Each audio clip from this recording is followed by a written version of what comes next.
the late show, the last show of the day. I'm joined by a special guest because we are going to once again start the trivia contest here to win prizes before the last show of every day. So, mystery guests, sign in. Who are you?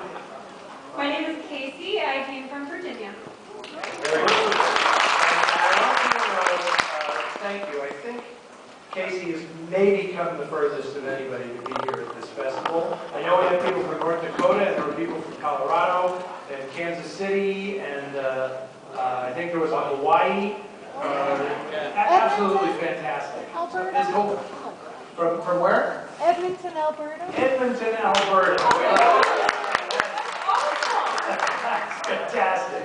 Hawaii may be further. I don't know my geography. Hawaii may be further than Virginia. I don't know. Okay. Here's the deal. I'm going to ask you a trivia question. Hold on to this, please. That's your prize, which I hate to tell you you're going to win no matter what.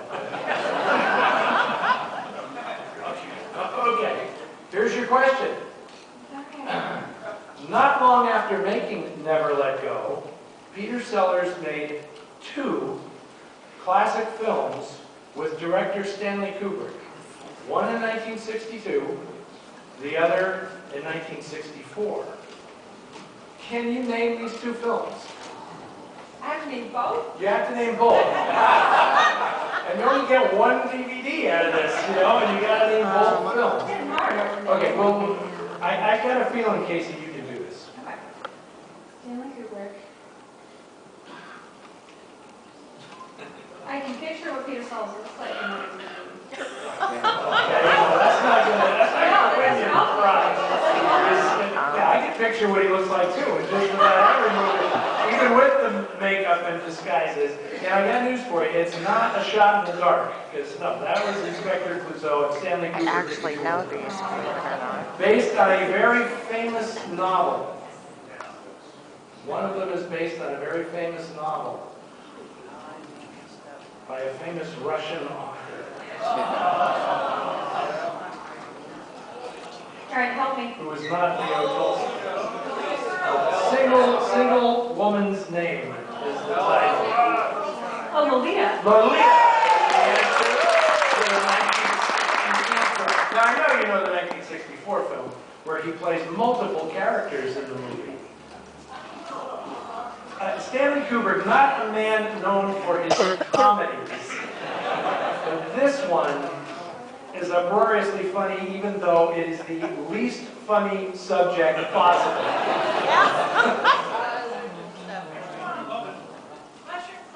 I know, it's the one about the end of the world. Or dropping the big one. Come on, and he plays the title character in the movie. Dr. Strange was correct. Very good. I know. I cheated because neither of those are film noir.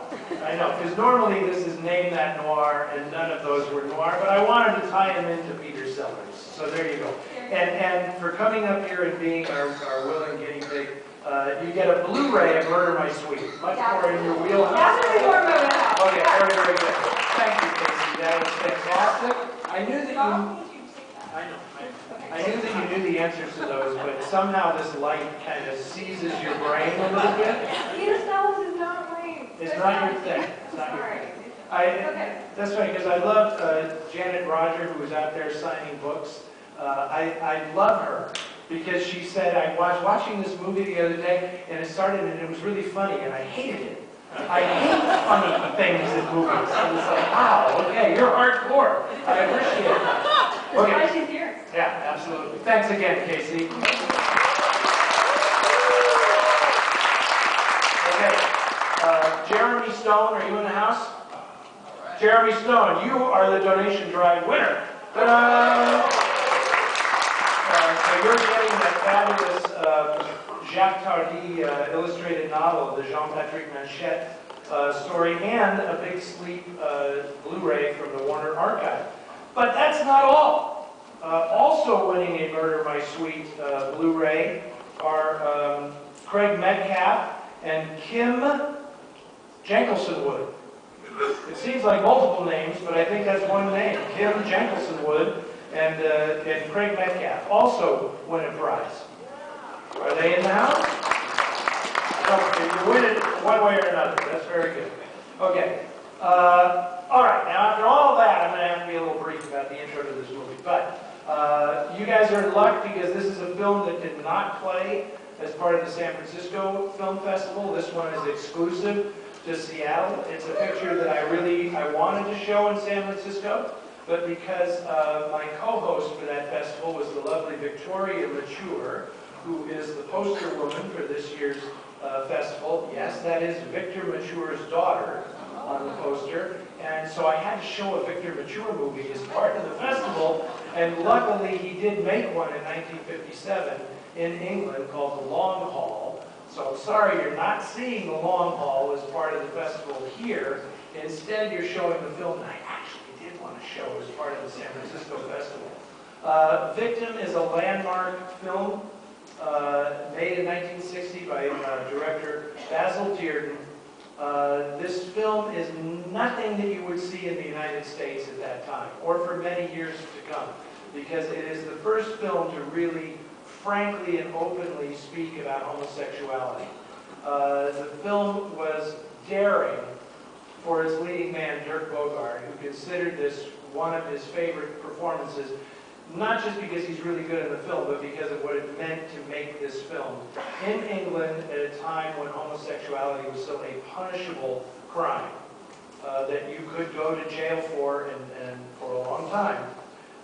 And so this film actually got made, and in a really interesting, which you'll see reflected in the movie, it was the police in Britain who were major players in overturning these laws because they couldn't believe they were actually supposed to arrest and jail people for these victimless crimes.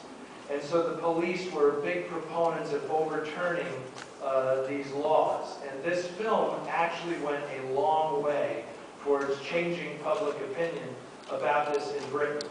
And of course, Dirk Bogarde had become a star in England in 1950 in a film called The Blue Lamb. And you know, he's now Sir Dirk Bogarde, became Sir Dirk Bogarde. But it was daring for him to make this film because rumors had always swirled about him being gay. And he just came right out and made this film and just challenged everybody to say whatever the hell you want, I don't really care. I'm making this film and it's vitally important. So it is a landmark. And Basil Dearden is a filmmaker who broke a lot of boundaries and he made movies about racial issues in England. And he is only now really getting his due as a preeminent filmmaker of the time. And I think you are really going to enjoy this film. It's not a standard noir story, but there are certainly noirish elements to it.